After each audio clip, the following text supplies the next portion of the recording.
Gratitude isn't a feeling, it's a high performance habit. And guess what? Most of us are doing it wrong. What if being grateful could actually unlock your potential, not just make you feel good? I'm John Gucci Foley, former lead solo pilot with the Blue Angels. These habits help me go from combat ready to connection ready. Stick with me because we're going to go deeper here. I'm going to give you some secret sauce on how to get inverted in your life to wake up happy. See, having a routine, having habits that you connect to every single day is what's critical. So let me give you a little bit insights of how I start my day. And think about yourself. How do you start your day? So first thing I want you to do is just check the first conscious thought that hits your brain tomorrow morning, okay? When you wake up, I want you to be in the observer space. This is the observer mind. This is the part of you that's watching you watch me right now, okay? That's the observer mind. And just ask yourself, what state am I in? That's all I want you to do. I want you to be in this observer mind and observe the state that you wake up in. Now, here I want you to do is put it into two buckets. It's very simple. You're either waking up in a suffering state or you're waking up in a beautiful state. Just observe yourself. See what the first conscious thought really is. See if it's like, I got to check my cell phone, the email I need to respond to, who texted me that I'm worried about. See if that's your first thought. If it's not a beautiful thought, and my beautiful thoughts are, first off, hey, I'm alive. I'm breathing. Don't forget how precious it is to take a breath. You know, that's one of the highest forms of awareness is just, am I even breathing? Why? Because unconsciously, subconsciously, the brain is trying to make things simple for us. We don't even realize that we're breathing. But bring it up to the consciousness when you want. And you'll go, wow, that's pretty special. I can breathe today. Okay, so just check. What are you grateful for? And that's what I want you to ask yourself. What am I grateful for in the present moment? Now, let's say it's not a beautiful thought. Let's say it's a suffering thought. What you do is what I've done in aviation. I learned it really well. It's called compartmentalization. The way I like to think about it is this. You take that thought and you just move it into the back of your head. Okay. And what I mean by that is you tell yourself, you tell your own brain, okay, hey, I hear you. Don't worry. We're going to get back to that thought. Whatever you're anxious about, whatever has got you upset, we'll get back to that. Just not right now. Just not right now. And you put it in the back of your head. That'll allow it to calm down. And then ask yourself, what am I grateful for? I call it my glad to be here wake up. 3 things. Number 1, what am I grateful for in the present moment? So I want you to do what I was saying. You know, am I waking up in my house? I travel the world. I'm going to Europe here tomorrow. And I love waking up in new places. It's adventure to me, right? But the point is, what are you grateful for in the present moment? All right, that's number 1. At least pick about 3 things. All right, and here's what I want you to do. I want you to make them emotional. Okay, try not to just be here. Say, wow, it smells good. Or for me, like I live in Sun Valley, Idaho. This morning I woke up and there's a beautiful morning, the sun coming up and these beautiful mountains behind me. And I'm like, wow, this is a good way to wake up. All right, so 3 things in the present moment. All right, then what I want you to do, and this is really important, is go back to yesterday. Okay. And just in your mind, and by the way, you're still laying in bed right now. Okay. Go back to yesterday and say, what happened yesterday that I have something to be grateful for? I like to think about people, not events as far as our thoughts. I want experiences, right? I want to see the smile on my wife's face. I want to see the smile on my doggy as he jumps up to greet me, right? I want to see the smile on someone's face when I opened the door for them, or when you had a briefing call with a client and it went real well. So I'll go back to yesterday and I'll just replay the tape in my head and I'll start to pull out those magical moments of joy. And that's what I want. I just want joyful moments, okay? And all you do is plant the seed in your head. It's already there. You just re-acknowledge it, all right? And then the third step is go forward in your day. This is real important because this is going to be how do you set your day? What's the intention that you want in your day? So I set intentions. And it could be anything. Here's the beautiful thing. You could say, hey, today I want to show up peaceful. All right, great. I usually throw in a couple. I want to show up powerful. Maybe you have a really important meeting. Maybe you have a presentation to give. I want to show up powerful. Okay. Here's a good one. Present. I always love this. I want to be present. Like, are you, even right now?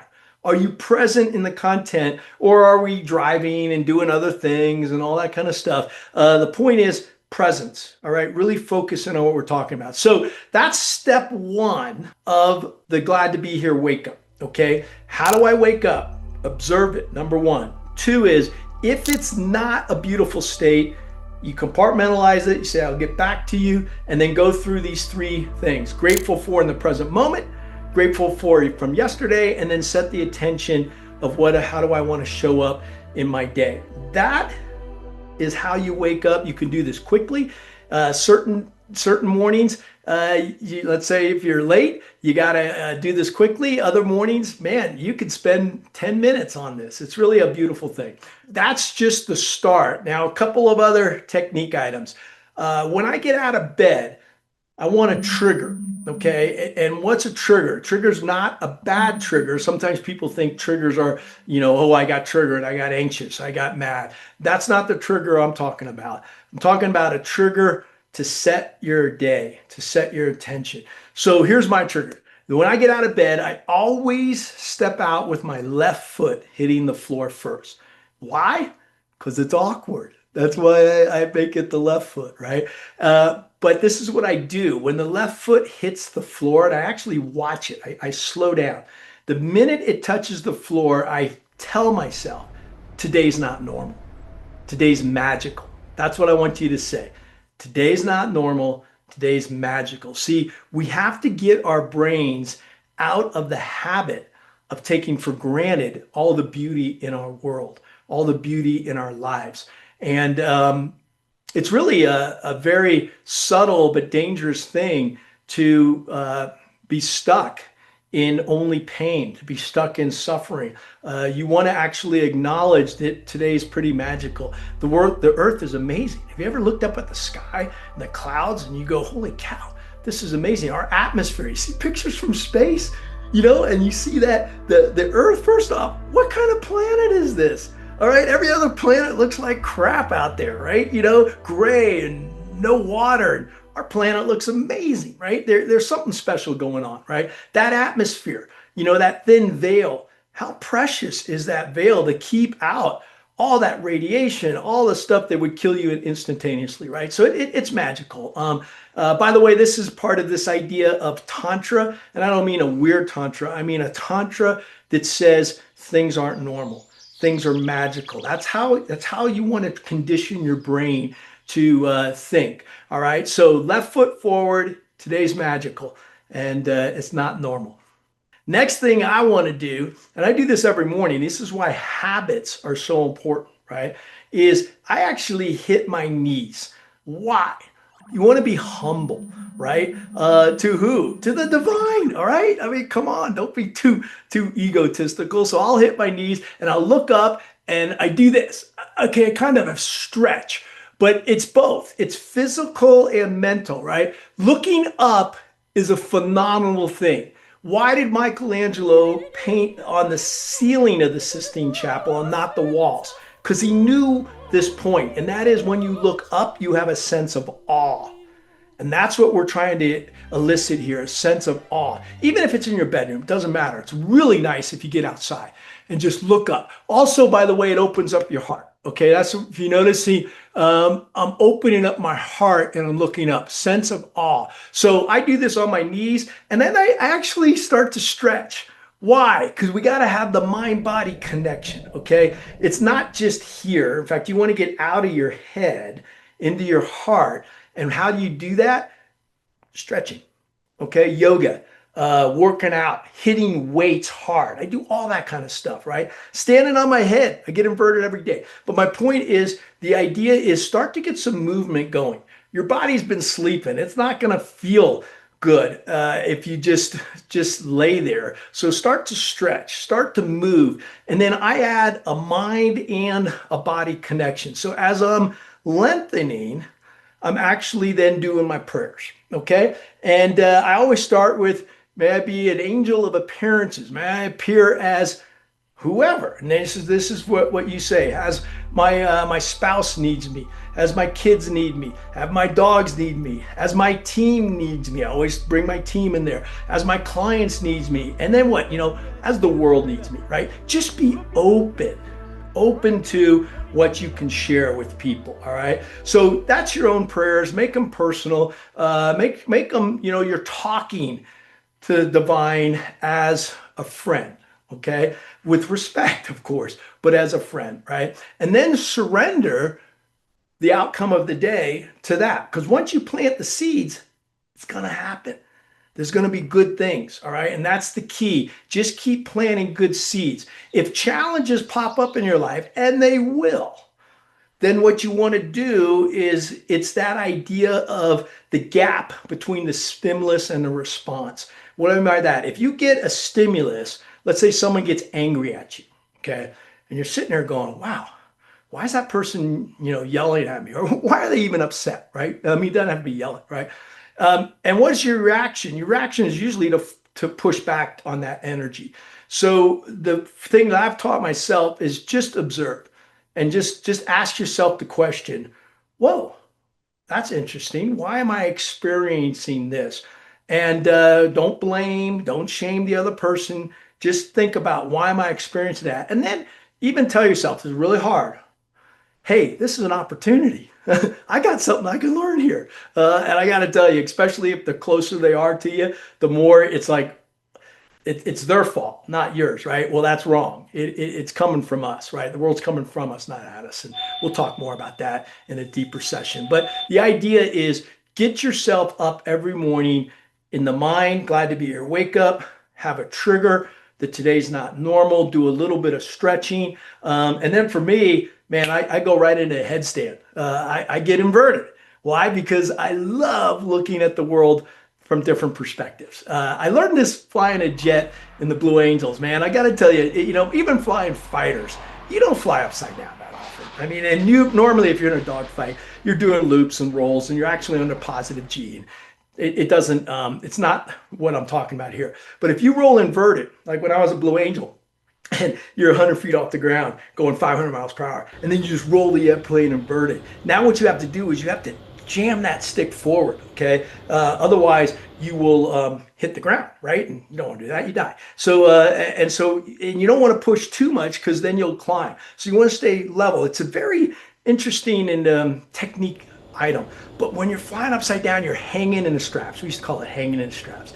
And at first, it is totally disoriented. It's like, what's going on in this world? Stuff's flying by. And then the more you do that, the more you get into that zone, into that space. And for me, I found it was my happy space. It's like I wanted to be inverted. The longer I could stay inverted, the better. In fact, I stayed inverted so long, we had to actually put fuel pumps in the top of the fuel tanks. We call them inverted fuel pumps. Why? So you could stay upside down longer, because the airplane's not made to do that, and you could flame out if you don't have these inverted fuel pumps. So you want to be smart, right? But the idea of being inverted is just so cool, and you can relax into it. And I do that now on my head, right? It's yoga. I stand on my head, but I get it to where it's not painful. You have to get balanced, by the way. Balance is way more important than strength here. I'll say that again. Balance, more important than strength. You can gut through it with strength. You're doing it wrong. You got to find the balance.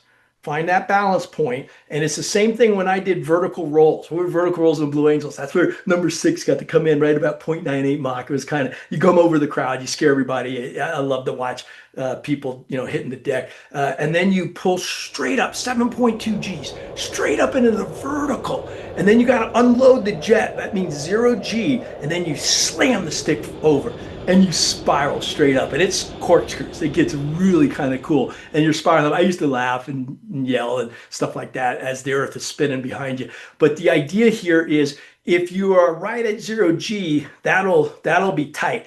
The circles are tight. If you have positive G in your stick, it'll be slow.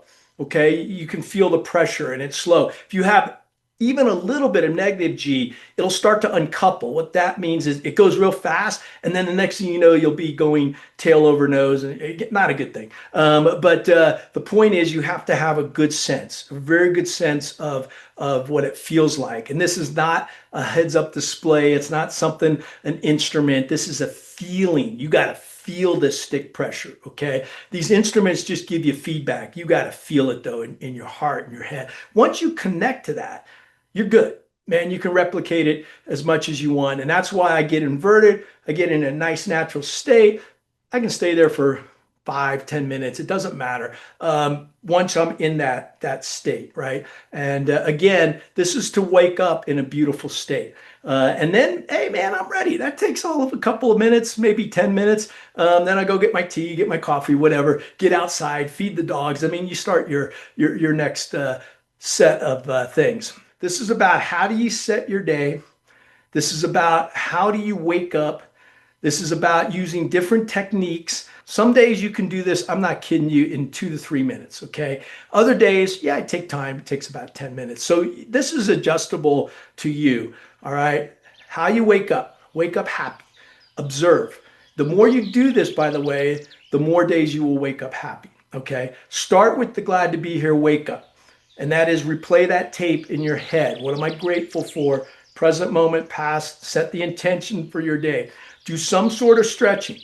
Look up. Sense of awe, okay? And if you're up for it, do some headstands. Of course, like anything in this, get trained, do it right, all right?